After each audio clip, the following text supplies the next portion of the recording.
जय भोले की हर हर महादेव बम बम भोले।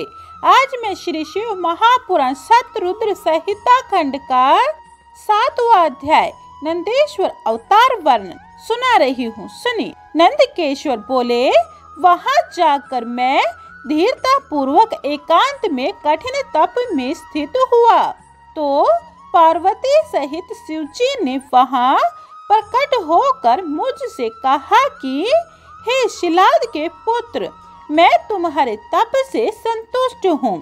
तुम्हारे मन में जो हो वर मांगो। यह सुन मैं जरा शोक नाशक शिवजी की स्तुति करने लगा। तब शंकर ने दोनों हाथों से मुझे पकड़कर स्पर्श किया और बोले, वत्स नंदिनी, तुम्हें मृत्यु से भय कैसा? उन दोनों ब्राह्मणों को तो मैंने ही भेजा है। तुम तो मेरे समान हो, इसमें कुछ भी संदेह नहीं है। तुम सुहृदय जनों के सहित अजर अमर दुख रहित अविनाशी अक्षय और मेरे प्रिय हो। तुमको जरा और मृत्यु नहीं प्राप्त होगी। ऐसा कहकर शिवजी ने अपने सिर की एक माला खोलकर मेरे कंठ में बांध दी। उस माला को पहनते ही मानो मैं 3 नेत्र और 10 भुजाओं वाला दूसरा शिव हो गया। फिर परमेश्वर ने मुझे अपने हाथ पकड़कर कहा, कहो अब तुमको और क्या श्रेष्ठ वर दूं? ऐसा कह वृक्षध्वज ने अपने जटाओं से हार के समान निर्मल जल ग्रहण कर नंदी हो ऐसा कहकर मेरे ऊपर छिड़क दिया। उससे जटोरक, त्रिस्तोता, वृषभध्वनि, सपनिका और जम्बू नदी, यह 5 नदियां बह चली। इस स्थान का पंचनद नाम पड़ा, जो अब तक जपेश्वर के समीप वर्धमान है। जो वहाँ पंचनद पर जाकर जपेश्वर शिव की पूजा करता है, वह निसंदेह शिव की मुक्ति पाता है।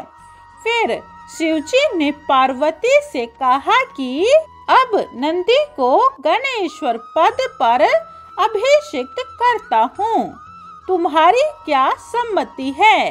इस पर पार्वती जी ने कहा, परमेश्वर, इस नंदी को आप मुझे दे दीजिए। नाथ, यह शिलाद पुत्र आज से मेरा परम पुत्र हुआ।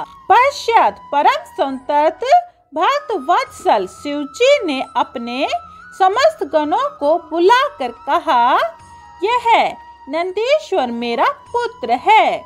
इसे मैंने सब गणों का अधिपति बनाया है। ऐसा ही तुम सब मेरे वचन का पालन करना। आज से यह तुम सबका स्वामी हुआ।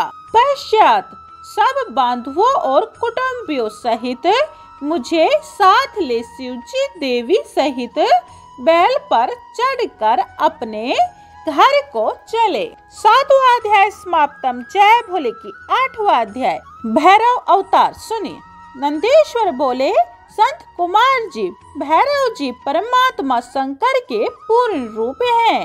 एक समय सुमेरु पर्वत पर बैठे हुए ब्रह्मा जी के पास सब देवताओं ने जाकर उन्हें नमस्कार कर हाथ जोड़कर यह पूछा कि देवों के देव अविनाशी तत्व क्या है? इसे आप यथार्थ बतलाइए। तब शंकर जी की माया से मोहित ब्रह्मा उस तत्व को न जानते हुए भी उस भाव से कहने लगे कि ऋषियों, मैं उस अविनाशी भाव को यथार्थ रूप से कहता हूँ। आप लोग सावधान होकर सुनिए। मुझसे बढ़कर कोई देवता नहीं है। मैं ही एकमात्र संसार को उत्पन्न करने वाला स्वयंभू अज ईश्वर अनादि भोगता ब्रह्मा और निरंजन आत्मा हूँ। मैं ही संसार को परिवर्तित और निवर्त करने वाला हूँ और मुझसे बढ़कर कोई देवता नहीं है। जिस समय यह वार्ता हो रही थी वहाँ मुनि मंडली के साथ विष्णु जी भी विद्यमान थे। तब जैसे ही ब्रह्मा जी यह कहकर चुप हुए कि वैसे ही विष्णु जी ने उनको समझाते हुए कहा, ब्रह्मा यह तुम क्या कर रहे हो? मेरी आज्ञा से ही तो तुम इस सृष्टि के रचयिता हो। इस प्रकार ब्रह्मा और विष्णु परस्पर अपने प्रभुत्व की प्रधानता के लिए विवाद करने लगे और उनके प्रमाण वेद शास्त्रों के वाक्य कहने तथा चारों वेदों से पूछने लगे। चारों वेद मूर्ति धारण किए वहां उपस्थित हुए। तब परेश्वर प्रभु शिव का स्मरण करते हुए ऋक यजु आदि चारों वेदों में पहले ऋक ने कहा, जिनके भीतर समस्त भूत निहित है तथा जिससे सब कुछ परिवर्तित होता है और जिसको परम तत्व कहा जाता है, वह एक रुद्र ही है। फिर यजुर्वेद ने कहा, जिनके द्वारा हम भी प्रमाणित होते हैं तथा जिस ईश्वर का संपूर्ण यज्ञों तथा योग से भजन किया जाता है, वह सबका दृष्टा एक शिव जी है। फिर सामने कहा, जो समस्त संसारिक जनों को भरमाता है तथा जिसे योगी जन ढूंढते हैं और जिनकी कांति से सारा संसार प्रकाशित होता है, वह एक त्र्यंबक शिवजी हैं। फिर अर्थव ने कहा, जिसका भक्ति से साक्षात्कार होता है, वह एक कैवल्य शिवजी हैं, जिनमें कोई दुख नहीं। तब वेदों के इस कथन को सुनकर ब्रह्मा विष्णु ने कहा, वेदों तुम्हारा यह अज्ञान है।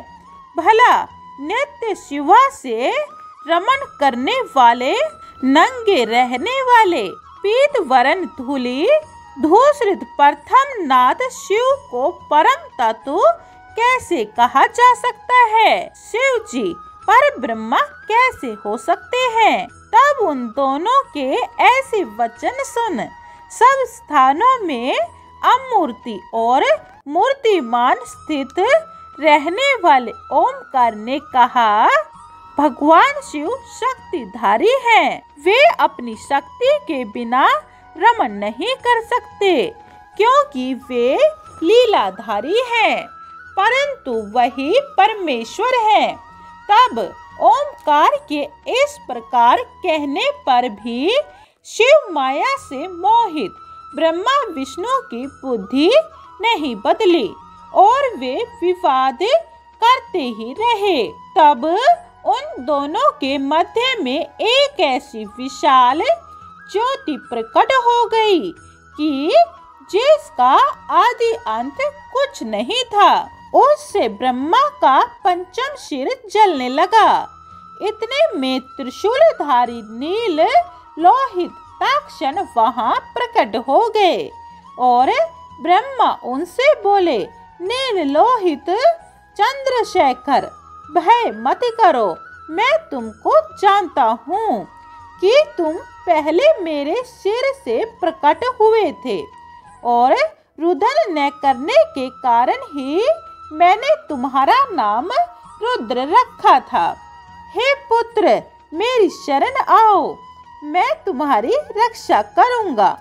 तब ब्रह्मा की इस अहंकार पूर्ण वाणी को सुनकर शिवजी को बड़ा क्रोध आ गया। उन्होंने प्रलय कर देना चाहा और अपने क्रोध से उत्पन्न भैरव नामक पुरुष से कहा, तुम ब्रह्मा पर शासन करो। फिर संसार का पालन करो, क्योंकि तुम साक्षात काल के समान हो। इस कारण तुम काल भैरव हो। काल राज मेरी मुक्ति पूरी काशी सब पुरियों में बड़ी है। मैं तुमको सर्वदा के लिए उनका अधिपत्य प्रदान करता हूँ। उन पुरी में जितने पापी होंगे तुम उन्हें सर्वदा लिखा करोगे। शिवजी से ऐसा वर ग्रहण कर काल भैरव ने तत्काल ही अपनी बाई उंगलियों के नखाग्र से ब्रह्मा का 5वां सिर काट दिया।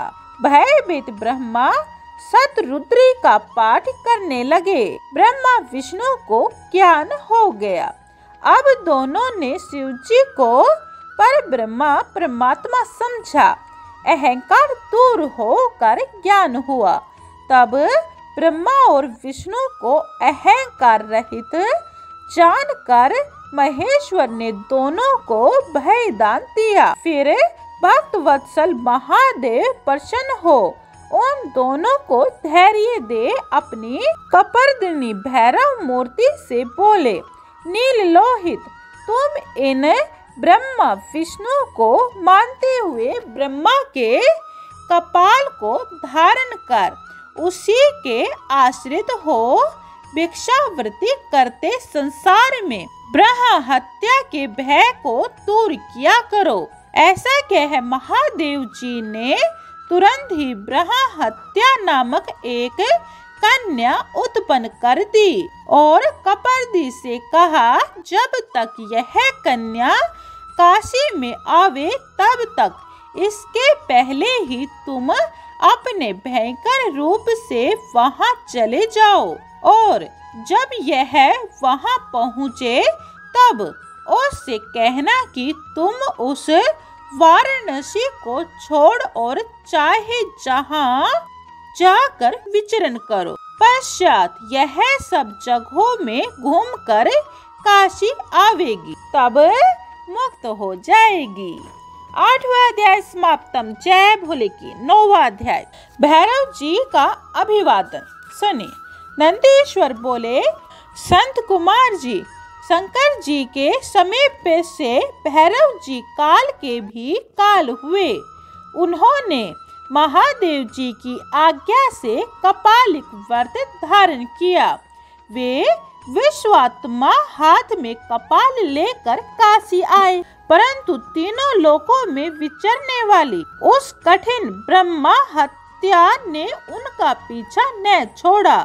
एक समय भैरव जी कपालिक का वेश धारण किए नारायण के स्थान को गए। जब महाकाल त्रिनेत्र शंकर जी के रूप में भैरव को आता हुआ भगवान ने देखा तो देवता और मुनियों सहित उठकर उन्हें दंडवत किया और उच्चासन दे उनके मस्तक पर अंजलि बांधकर उनकी अनेक स्तुति की।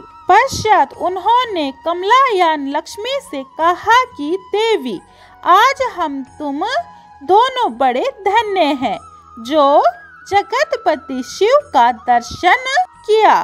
यही वह प्रभु और ईश्वर है जो कि जिन विधाता ने लोकों को धारण कर रखा है।